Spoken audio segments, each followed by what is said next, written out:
Yeah, next we are starting with debuggers. Now, debuggers क्यों necessary होता है? So, if you have run C++ programs, आपने देखा रहेगा compile के बाजू में एक debugging का option रहता है. There are many times scenarios where compilers may not show errors, but still there are problems in the program कि intended output नहीं आता है और there's some garbage value is printed or there is a blank screen. काफी बार ऐसा होता है कि screen फट से निकल के वापस program पे आता है. So in that case, you don't understand what is going on. So for that, you need to know how the code is executed line by line. So debuggers का काम होता है to show to the users कि backend पे instructions कैसे break points पे execute होता है. Break points in the sense कि कौन सा इंस्ट्रक्शन एग्जीक्यूट होता है, उसके बाद कहाँ पे जंप मार रहा है कंपाइलर, उसके बाद कौन सा स्टेटमेंट एग्जीक्यूट हो रहा है. So that line by line execution का जो ये है, that is given by the debuggers. So debugging process is that why important because कुछ भी एरर्स अगर आया जो कंपाइलर्स नहीं ये कर पा रहा या हमें नहीं समझ में आ रहा कि प्रोग्राम का फ्लो कैसा जा रहा है, कुछ गलत कहीं पे जा रहा है, तब हम डीबगिंग यूज करते हैं. ये रहे डीबगर्स के features. Please go through it one by one. Will study that in detail, but right now just go through it. Reverse debugging is a concept जहां पे हम उल्टा एग्जीक्यूशन स्टार्ट करते हैं कि लास्ट से लेके फर्स्ट तक जाते हैं. That's it. Normally we go from top to down approach. इसमें बॉटम अप अप्रोच होता है just to understand the correct. Sometimes it may happen that the starting का part is correct, ending का is not correct. इसके लिए हम कभी उल्टा जाने का ट्राई करते हैं कि इसके पहले ये प्रॉपरली एग्जीक्यूट हो रहा है कि नहीं. तो वो टास्क को, वो कंसेप्ट को रिवर्स डिबगिंग बोलते हैं. These are the various debuggers which is given. इसके comparisons है. ये टेबल important है. Please go through it properly. It's nothing to explain, just abstract information. So I'm requesting everyone to go through it. The next topic we study is binding. Binding का मतलब होता है कि जब आप मेमोरी का कोई एड्रेस किसी प्रोग्राम को अटैच करते हैं. Attaching that memory address to a given program or that values or variables in a program is called as binding. So the question over here is binding और loader का difference क्या हुआ. Loader का काम होता है प्रोग्राम उठा के मेमोरी में रखना. अब वो कहाँ रखना है, कौन से एड्रेस पे रखना है, ये पता होना चाहिए. तो वो एड्रेस डिसाइड करने का काम करता है binding process. So binding is basically assigning the addresses to a given program और a part of that program जो भी है.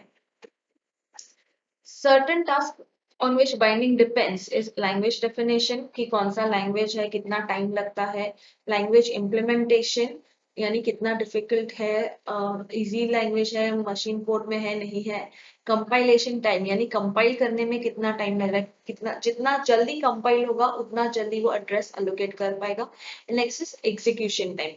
एग्जीक्यूशन टाइम इसके प्रोग्राम कितना एग्जीक्यूट हो रहा है, उसके बाद वो मेमोरी नेसेसरी है नहीं है, वो एड्रेस को डिलीट करना चाहिए, रखना चाहिए, and so on. Binding time is important because it determines the manner in which a language processor can handle the use of entity. मतलब बाइंडिंग इसके लिए जरूरी है क्योंकि प्रोग्राम्स जैसे हमने देखा लिंकर्स, लोडर्स, एडिटर्स, कंपाइलर्स, बहुत सारी चीजें इन्वॉल्व होती है. तो ये सब प्रॉपरली कोऑर्डिनेट हो रहा है कि नहीं, ये जरूरी है.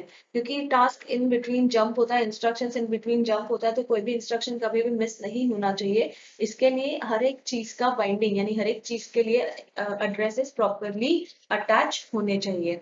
There are two types of binding we study, that is static binding and dynamic binding. Static binding is early binding जिसको कंपाइल टाइम पे ही हम असाइन कर देते हैं कि ये प्रोग्राम्स है, ये इंस्ट्रक्शंस है, ये इंस्ट्रक्शंस में so and so values and variables है, तो सबको हम पहले से ही एड्रेसेस अटैच करके रख देते हैं बिफोर दे आर एग्जीक्यूटेड. सो ये सब तब होता है जब हमें पता है कि प्रोग्राम में इतने ही पर्टिकुलर अमाउंट ऑफ वैल्यूज आएंगे, ये ही टेक्निक से एग्जीक्यूट होगा, इतना ही नंबर ऑफ स्टेप्स रहेगा, तभी हम स्टैटिक बाइंडिंग करते हैं. Otherwise, we use dynamic binding. Dynamic binding is runtime allocation of addresses. ये ऐसे situations में हम use करते हैं जहाँ पे we don't know कितना inputs आने वाला है, कितना values आने वाला है. For example, if you create an array of 100, so that it is not necessary that everyone will input 100 values. Some may input 50, some may input 4, some may give input 10. सो जब ये values very करता है तब compiler is not sure कि कितना values आएगा। सो उस time compiler को नहीं समझता है कि कितना अलोकेट करना चाहिए या बोलना चाहिए कि नहीं। So that time we use dynamic binding which is also called as run time allocation. कि जब भी प्रोग्राम एग्जीक्यूट होगा उसके बेसिस पे जितना भी वैल्यूज आएगा उस हिसाब से memories will be attached to it. So these are the static and dynamic binding, two types of binding. This is compile time allocation, this is runtime allocation. I hope there are no confusions between the terms. Please go through these terms very well. ये बहुत important terms है, debuggers हो, binders हो, editors हो. So right now it seems very simple क्योंकि ये first chapter है, intro है, बट आगे जाके इसका बहुत डिटेल स्टडी करना है। It is consisting of only flow charts, bigger flow charts. वो समझना थोड़ा सा टीडियस है, थोड़ा सा डिफिकल्ट है।